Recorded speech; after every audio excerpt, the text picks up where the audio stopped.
মালদহে শুরু হলো বিএলও অর্থাৎ বুথ লেভেল অফিসারদের প্রশিক্ষণ। কিছুটা আতঙ্ক এবং মনে একগুচ্ছ প্রশ্ন নিয়ে প্রশিক্ষণে অংশ নিলেন সরকারি কর্মচারীরা। ইংলিশবাজার ব্লকের কনফারেন্স হলে শনিবার অনুষ্ঠিত হয় এই প্রশিক্ষণ শিবির।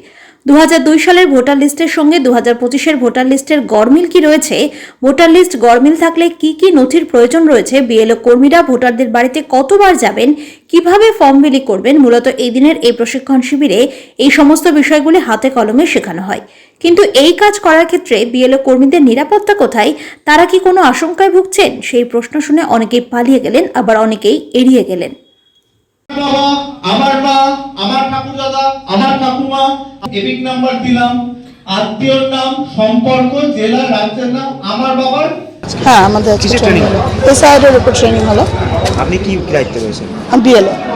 হ্যাঁ, অ্যাকচুয়ালি হচ্ছে 2002 এর সাথে 2025-এর কাদের মিল আছে, আমরা কিভাবে এসআইআরটা করব, আমরা মানে কি কি আমাদের কাজ, আমাদের সাথে কে কে কাজ করবে, সেই সব বিষয় নিয়ে আজকে আমাদের জন্য।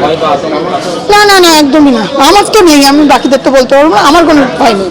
আমাদের বলা হয়েছে ওদেরও আমাদের ফর্ম যেটা আমরা দেবো সেটা আমাদের কালেক্ট করতে হবে। আমাদের সেই ফর্ম অনুযায়ী ওদের 12টা আমাদের মানে সার্টিফিকেট দেওয়ার জন্য ওনাদের বলতে হবে। ওনারা সেভাবে আমাদের জমা করতে গেলে ওনারা সেভাবে হয়ে যাবে, তাদেরটাও হয়ে যাবে। আমাদের 3বার করে ভিজিট করতে বলা হয়েছে। হ্যাঁ, ফর্ম আমাদেরই দিতে হবে, আবার কালেক্টও আমাদেরই বাড়ি বাড়ি গিয়ে করতে হবে। যদি মারা গেছে সেক্ষেত্রে যদি ওনারা আমাদের জানান তাহলে তো ঠিক আছে, আর যদি কোনোভাবে না জানান তাহলে ওনাদের যখন ভেরিফিকেশন হবে উনাকে নিজে যদি বাই ফিজিক্যাল না প্রেজেন্ট হতে পারেন তাহলে সেক্ষেত্রে ওনার নামটা বাদ হবে। সেক্ষেত্রেও বাদ হবে, কারণ এসআইআর ক্ষেত্রে তো এক জায়গায় মানে একটা জায়গা থেকে দুটো জায়গাতে নাম আসা যাবে না, সেটা তো আমাদের তাই বলা হলো। বাবা মা থাকতে গেলেও এক্ষেত্রে হয়ে যাবে। 5 নাম্বার সিরিয়াল নাম্বারে যদি বাবা মার সাথে ম্যাচ করে সেক্ষেত্রে 2002-এ যাদের নাম নেই 2025-এ তাদের নামটা অটোমেটিক্যালি হয়ে যাবে। নথিপত্র বলতে বাবা মার ইয়ে দিতে হবে। আমাদের যেটা আজকে ট্রেনিংয়ে বলা হলো, বাবার বা বাবার বাবা মার বা মার বাবা মার দিয়েও আমরা নাম করতে পারবো, তুলতে পারবো। 2002-এর লিস্টে নাম নেই, বাবা শুধু না, বাবার ক্ষেত্রে আপনার ঠাকুরদা ঠাকুমার হলেও চলবে, ঠাকুমা ঠাকুরদার ক্ষেত্রেও চলবে, আবার মার দিক দিয়েও যদি আমরা দাদু দিদার দিই সেদিক দিয়েও চলবে না। নতুন নাম তোলার ক্ষেত্রে তো বললেন, বাকি হচ্ছে যাদের একদমই নেই তাদেরকে আবার নতুন করে ডেকে তাদেরকে ভেরিফাই করা হবে। তাদের যে 12টা যে পেপারস দিতে হবে তার মধ্যে একটা অ্যাপ্লিকেবল পেপারস দিলে তাদের নাম নতুন করে উঠানো যাবে। দেখুন, এখন আপাতত সদ্য আমাদের ট্রেনিংটা হলো, আমরা এখনো ফিল্ডে নামিনি।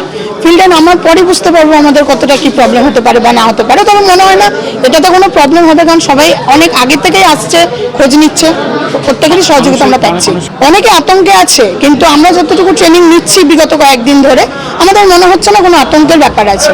হ্যাঁ, আমার বাড়িতে প্রচুরবার অনেকেই এসছে, আমি একইভাবেই বলেছি আমাদের এখনো ট্রেনিং হয়নি, একটু ওয়েট করুন, আমরা ট্রেনিংটা নিই, এত ভয় পাওয়ার কিচ্ছু নেই। হ্যাঁ, অনেকেই আসছে। ট্রেনিংয়ের ম্যাপিংটাই বলা হয়েছে এখনো পর্যন্ত, 2002 সালের সাথে 25 সালের ম্যাপিংটা, এবং বিবাহিত মহিলাদের ক্ষেত্রে তাদের রিলেটিভের যাদের ভোট আছে 2002 সালে তাদের নিয়ে ম্যাপিংটা হবে।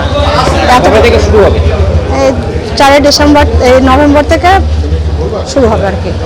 আমাদের তো এখন পর্যন্ত বলা হয়েছে যে বাড়িতে গিয়ে ফর্মগুলো বিলি করে দিতে। আগে একটা বাড়িতে মানে মোটামুটি ম্যাক্সিমাম 3 দিন যাব, আমরাই নিয়ে যাব বলে, সেটা আমরা তখন ফিল্ডে না গেলে তো আমরা এটা বুঝতে পারবো না। ফিল্ডে যাব তারপরে তো পেয়ে গেছি, কেউ কেউ পেয়ে গেছে, পেয়ে যাবো আর কি 4 তারিখের পর দিয়ে দেবেন।